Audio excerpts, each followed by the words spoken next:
Muy buenas noches, profesor. El día de hoy vamos a exponer el tema de modelos biológicos. Este grupo está conformado por Correa, Castillo, Jonathan Moisés, de la Cruz, Jaime Jesús, Grados, Capaca, Marco Manuel Persona, Valdés, Arcos, Alejandro Jefferson. En el índice vamos a hablar sobre los objetivos, sobre la Escherichia coli, la Saccharomyces cerevisiae, la Arabidopsis italiana y la Caenorhabditis elegans. La Escherichia coli. La Escherichia coli, en este caso, el modelo que he agarrado es la K12MG 1655, que es una cepa de laboratorio de la bacteria coli, ampliamente utilizada en investigaciones científicas debido a su genoma bien caracterizado y su estabilidad genética, lo que lo convierte en un modelo esencial para estudios de genética, biología molecular y biotecnología. Acá en la imagen se puede apreciar a lo que es la E. coli, su gen, en la cual tenemos el origen, y acá comienza la replicación. Lo que está acá al centro es su material genético. Lo que está en líneas verdes son las diferentes bases que tiene el material genético de la E. coli K2 en este caso, ¿no? En el siguiente vamos a ver para qué sirve la E. coli. La E. coli es un microorganismo que desde la antigüedad se ha utilizado, desde los primeros avances científicos, porque dado a su estabilidad. Pero ¿cómo nos ha ayudado? Nos ha ayudado gracias a sus plásmidos recombinantes, que es literalmente a hacer que una hebra de ADN de otro organismo se introduzca en lo que es la E. coli, ¿no? Acá tenemos las enzimas de restricción que nos van a ayudar a cortar justo en ese momento donde se debe meter el fragmento de ADN del otro microorganismo, ¿no? Para la Escherichia coli tenemos la EcoR1, que justo va a cortar en estas bases. Tenemos GATTC, que son guanina, adenina, timina y citosina, va a cortar justo acá, en el extremo 5 a 3. Si es en el extremo 3 a 5, va a cortar justo acá también, al lado entre la adenina y la guanina. Luego tenemos el EcoR2, que va a cortar justo al lado, en el extremo 5 a 3, si va de 5 a 3, al costado de la citosina. Si va de 3 a 5, en lo que es la guanina. Ahí va el corte donde se va a introducir el otro gen del otro microorganismo. Después tenemos el ECO R5, en que va justo cortar en el extremo 5 a 3. Si va de 5 a 3, justo en este lado, entre la timina y la adenina. Si va de 3 a 5, igual entre la adenina y la timina, ¿no?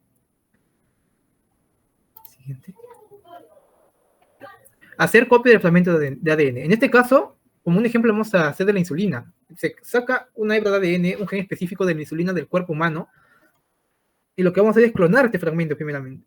Entonces, mediante la reacción en cadena de la polimerasa, ¿no? Que se va a usar lo que son los primers, que son los cebadores, que van a reemplazar los cebadores y se van a usar también nucleótidos. Esto va a ser, en un experimento, va a ser que la hebra de ADN se divide en varias, y va a resultar en varias hebras de ADN de ese gen específico de la insulina. Pero ¿para qué se generan varios? Se generan para que haya para que al momento de hacer el plásmido recombinante sea bien estructurado y se asegure, ¿no?, que el plásmido correctamente. Luego que acá vemos en imagen, se introduce el gen de la bacteria por las enzimas de restricción, luego se usan ligasas para pegar también los extremos que se han cortado. Entonces se forma el plásmido recombinante. Este plásmido recombinante se introduce en la bacteria, y la bacteria lo que va a hacer dentro mismo de la bacteria por sí misma va a replicar varios de esos plásmidos recombinantes. Entonces, así es como se puede generar varias copias del mismo plásmido recombinante por medio de la bacteria E. coli, en este caso para producir insulina. Transferencia y clonación del gen insulina, como dicen. Ahora vamos a pasar sobre las Saccharomyces cerevisiae con nuestro compañero Correa Castillo Jonathan. Bueno, para dar una introducción a lo que es la Saccharomyces cerevisiae, más comúnmente conocida como la levadura del panadero, es una eucariota unicelular que se utiliza con frecuencia en la investigación científica, dado que este es un organismo muy atractivo debido a que su secuencia de su genoma es muy fácil de manipular y es fácil también de mantenerlo en el laboratorio, dado que muchas proteínas de la levadura son similares en secuencia y funciones que se encuentran en otros organismos. Estudios realizados en estas levaduras nos pueden ayudar a determinar cómo un gen particular o proteína funciona en eucariotas superiores, incluido en los humanos. Siguiente diapositiva, por favor. Bueno, esta levadura es la de mayor interés industrial y más estudiada. Se caracteriza por tener un genoma de aproximadamente 12 millones de bases distribuidas en 16 cromosomas y un poco más de 6.000 genes. El tamaño medio de estos genes son de aproximadamente unos 2 kilobases y hay pocos DNA repetitivo. Y muy pocos de estos genes presentan intrones, a diferencia de los eucariotas superiores. Sí que tienen un gran número de elementos móviles o transposones distribuidos por los genomas. Fue a mitad del siglo XIX que Louis Pasteur describió que este microorganismo como el responsable metabólico de la transformación de los azúcares presentes, como por ejemplo en el mosto de uva, en el etanol, presente en el vino, proceso en el que también se produce el CO2 y se recibe el proceso de fermentación alcohólica. Esta se llega a dividir por gemación, pero a diferencia de otros microorganismos como las bacterias, presenta células de tipo eucariótico y se coloca evolutivamente en el reino de los hongos, como se puede apreciar en la gráfica superior, lo que justifica su utilidad como modelo de este tipo de organismos. Siguiente diapositiva, por favor. Bueno, en su ciclo celular de la Saccharomyces cerevisiae, las levaduras pueden ser haploides o diploides, según el estado del ciclo. No obstante, ambos tipos de células son estables y se pueden reproducir de forma asexual mediante mitosis. La división es por gemación, o sea, que las células hijas son de tamaños inferiores al de las células de la madre. Solo las células haploides se pueden reproducir sexualmente, por lo que si una célula de tipo A, como podemos apreciar en la parte inferior de la gráfica, se encuentra con una célula de tipo alfa, como la que se encuentra en la parte superior, se fusionaran en una sola célula, la cual también sufriría una fusión de núcleos, formándose un diploide, estable que también es capaz de producirse de forma asexual. Cuando las condiciones exteriores son desfavorables para las células diploides, sobreviene la meiosis, que provocará la aparición de 4 esporas haploides, 2 de las cuales serán de tipo sexual A y las otras de tipo sexual alfa. Siguiente diapositiva, por favor.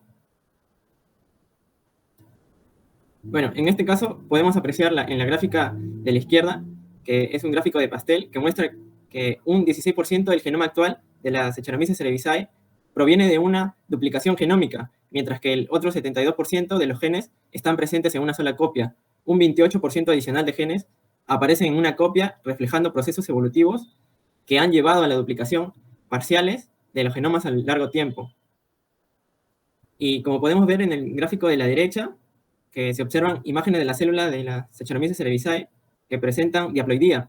Hace aproximadamente 100 millones de años se sugiere que esta levadura tenía un genoma tetraploide, en este caso 4N, que eventualmente evolucionó para dar lugar a un genoma diploide, 2N actualmente. En este proceso de reducción de diploidía es un evento importante en la evolución de este organismo. Siguiente diapositiva, por favor.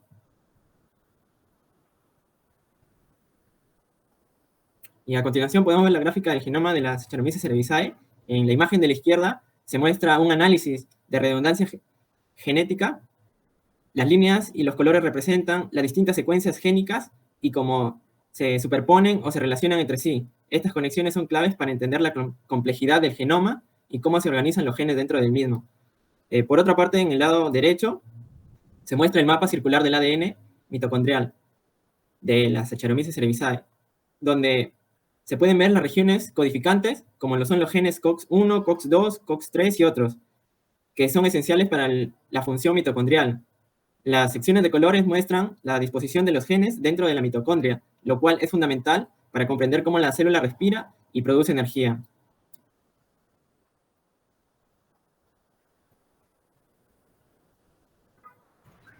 Bueno, ahora hablarles un poco de la Arabidopsis thaliana.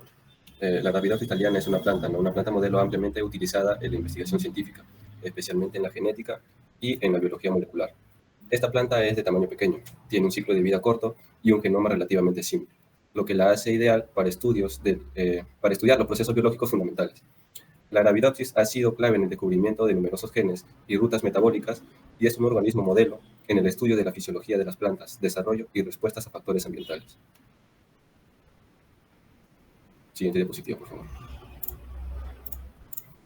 Como les decía, ¿no? Es una planta modelo, la cual nos menciona que es una herramienta fundamental en la biología molecular y también en la genética vegetal. La Arabidopsis thaliana es ampliamente utilizada en la biología molecular, genética y también en la fisiología vegetal, debido a su genoma pequeño y completamente secuenciado, así como su rápido ciclo de vida. También tenemos al segundo punto que nos habla sobre el genoma, el cual consta de aproximadamente 135 millones de pares de bases, distribuidos en 5 cromosomas, y contiene alrededor de 27.000 genes. En el año 2000 nos cuentan de que fue el primer genoma de planta en ser secuenciado completamente. Luego tenemos a su ciclo de vida, la cual como nos dice, es una planta anual y su ciclo es corto, ¿no? Es una planta anual con un ciclo de vida muy corto, de aproximadamente 6 semanas desde la germinación hasta la producción de las semillas, lo que facilita el estudio de generaciones sucesivas. Después tenemos a la relevancia evolutiva, la cual nos da una información obtenida de la Arabidopsis que es extrapolable a otras plantas, incluyendo cultivos importantes, lo que ha permitido avances significativos en la agricultura y también en la biotecnología vegetal. Luego tenemos también características morfológicas, lo cual nos dice que tiene un tamaño pequeño de hasta 30 centímetros y unas hojas de roseta basal, flores pequeñas y blancas. Luego tenemos a su distribución y su hábitat. Esta planta es nativa de Europa, Asia y el norte de África, y se encuentra comúnmente en suelos arenosos o pedregosos, en campos y bordes de caminos. También tenemos a su importancia científica, la cual ha sido fundamental para el descubrimiento de muchos procesos biológicos, incluyendo así la función de los genes en el desarrollo, las respuestas al estrés y también la señalización hormonal de plantas. Y por último también tenemos el uso en genética y biotecnología, lo cual debido a su genoma simple y la facilidad para manipular genéticamente esta planta, la Arabidopsis es utilizada para estudiar la función de genes, la biología de plantas y también para el desarrollo de nuevas tecnologías agrícolas. Como les mencioné antes, ¿no? Esta planta ocasionó algunos descubrimientos, los cuales incluyen el reloj circadiano en plantas. Este estudio de la Arabidopsis permitió entender cómo las plantas regulan su reloj biológico interno, la cual controla el ritmo de crecimiento y otros procesos en respuestas a señales diarias de luz y oscuridad. También tenemos a los genes homeóticos y desarrollo floral. En esto, las investigaciones en Arabidopsis llevaron al descubrimiento de los genes que controlan la formación de órganos florales. Los genes ABC, por ejemplo, definen la identidad de los diferentes órganos en una flor, como sépalos, pétalos, estambres y carpelo. También tenemos a la epigenética y regulación génica. Los estudios en Arabidopsis han sido pioneros en el campo de la epigenética vegetal, mostrando cómo modificaciones químicas del ADN y las histonas pueden influir en la expresión génica sin alterar la secuencia del ADN. Y por último también tenemos al mapeo del genoma completo, lo cual nos dice que la Arabidopsis fue la primera planta cuyo genoma completo fue secuenciado en el año 2000. Esto ha facilitado enormemente la identificación de genes y la comprensión de las bases moleculares de diversos procesos biológicos. Siguiente diapositiva, por favor. Y tenemos acá, podemos observar la gráfica genómica de la Arabidopsis thaliana. Este diagrama representa el genoma del cloroplasto de Arabidopsis thaliana, organizando en una estructura circular que abarca 154,478 pares de bases. Este genoma está compuesto por diferentes regiones funcionales. Tenemos la región de copia única grande, tenemos también la región de copia única pequeña y 2 repeticiones invertidas. En el caso del cuarto modelo biológico, encontramos a lo que es el Caenorhabditis elegans. Por su secuenciamiento genómico, al ser tan complejo y tan completo a la vez, como lo que es la E. coli, es el segundo más empleado en lo que son el seguimiento de laboratorios y posteriormente tratamientos, como el tipo de enfermedad de lo que es el Parkinson, el Alzheimer, que son sintetizados a base de un daño o de una mala o posterior grado de regeneración celular. Es en base a la manipulación de la insulina, o GF1, lo cual demostraría una longevidad en la propia especie con la finalidad de poder mantener un secuenciamiento constante. Entonces, los fragmentos grandes van a ser clonados y posteriormente van a ser insertados en vectores cosmídicos, que sería una combinación entre lo que son los plásmidos y los fagos. Especialmente se va a centrar en lo que sería la cadena de Sanger, el cual va a ser una forma más efectiva de poder emitir, o lo que sería de manera principal poder sintetizar esos vectores cosmídicos con la finalidad de poder manejar ciertos fragmentos ligados al ADN. Posteriormente debemos tener en consideración, pasa la diapo,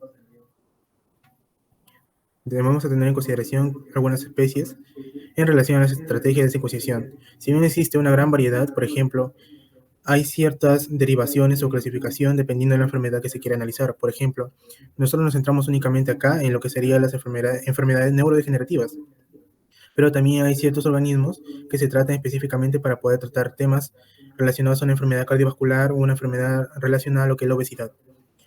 Seguimos con la composición de los 20.000 genes que tiene ese microorganismo y por ende la clonación de vectores BAC, que sería por cromosomas bacterial de forma artificial, con un promedio de 8X y que si se quiere analizar en base a la vista de un microscopio. Adicionalmente a ello se encuentran unas regiones que van a presentar repeticiones de una estructura secundaria con cebadores específicos. con una aproximación de KB, que sería secuenciamiento de bases. Ahora la reproducción, al ser netamente lo que sería microorganismos hermafroditas, necesariamente su proceso de ciclo de vida, pasa la diapo. Su proceso de ciclo de vida es sintetizado en base a las diferentes adaptaciones que puede sufrir el microorganismo. Por ejemplo, iniciamos con un proceso de partenogénesis, que sería inicialmente por el óvulo no fertilizado. El crecimiento se da dentro de 12 a 14 horas, en los estados larvarios van sintetizándose de manera clara hasta que llegan a una etapa dura o madura, el cual se prepara el proceso de metamorfosis. Seguidamente ello sigue con una etapa adulta, el cual vamos a considerar de 2 a 3 semanas, hasta llegar a un estado de Dawger, lo cual se genera por latencia y por supervivencia de los nemátodos. Si bien es cierto los postulados que vamos a poder encontrar en unas simplificaciones de una investigación relacionada en Colombia, el cual indica que hay 959 células somáticas de los sobrevivientes a una solución de hipoclorito de sodio, lo cual es sintetizado a partir de proteínas homólogas con la finalidad de poder programar una muerte celular. Adicionalmente a ello, como ya había mencionado mi compañero, se pueden emplear ciertas especies de E. coli, que en este caso mi compañero explicó de la K12, pero también se puede explicar de la OP50, la cual brinda de cierta forma una especie, una idea generalizada de cómo se puede cultivar las 959 células somáticas, que se pueden emplear directamente para poder reemplazar capas relacionadas a la epidermis, diferentes órganos y tejidos, incluidos los músculos. La longitud del mismo presenta 100 millones de pares de bases con 6 cromosomas lineales, los cuales van a ser medidos a partir de 15.7 pares de bases para el primero, 15.3, 13.8, 12.7, 11.5 y cromosoma X, que necesariamente va a ser el cromosoma sexual. Y al no presentar un cromosoma Y, no se determina el sexo, ni tampoco la duplicación del cromosoma X. Por ende, se conoce que son hermafroditas, el cual consta de 18 pares de bases. Los porcentajes que podemos encontrar acá en las bases de la adenina, guanina, timina y citosina van a ser exclusivamente de 24.5% en composición inicial al todo el organismo, al igual que la timina, y seguidamente de lo que es la guanina con un 27% y la citosina con un 24%. Los promotores o enlaces en proceso de regulación celular van a ser de 4%, lo cual va a generar una variabilidad genética. Pasa la diapo. En estos procesos podemos identificar, a partir de la composición de la solución en base a lo recomendado por una adaptación, seguidamente de lo que es una E. coli PO50, podemos identificar que hay una estandarización de cultivo, la adaptación de los nemátodos, lo cual va a ser para posterior sincronización, luego de unas 48 horas, las 16 horas, luego 18 horas y por ende 14 horas, con la finalidad de poder expresar lo que es la eliminación de sobrenadante, específicamente en la zona de cultivo, y seguidamente de la adición de hipoclorito de sodio. Esto en base a poder generar un estrés térmico y posteriormente un crecimiento en base a la propia especie, el cual vamos a conocer como mecanismo de defensa. Siguiente. Siguiente diapo. En este caso vamos a poder encontrar unas gráficas, las cuales van a estar centradas en poder reconocer el crecimiento y posteriormente adaptación en base a los diferentes medios. Por ejemplo, ahí podemos encontrar, si no, acá encontramos el ensayo de la longitud del cuerpo, por ende la composición de los millones de pares de bases que podemos encontrar y la longitud en base a 3 ensayos, donde los mismos se han hecho en base a una solución de cloruro de potasio, el cual va a arrojar una simetría muy a la par de lo que se puede encontrar de manera específica la adaptación de los nemátodos para poder generar un estudio en base a la composición y mapeado de sus neuronas en base al desplazamiento de las paredes de bases de manera ordenada.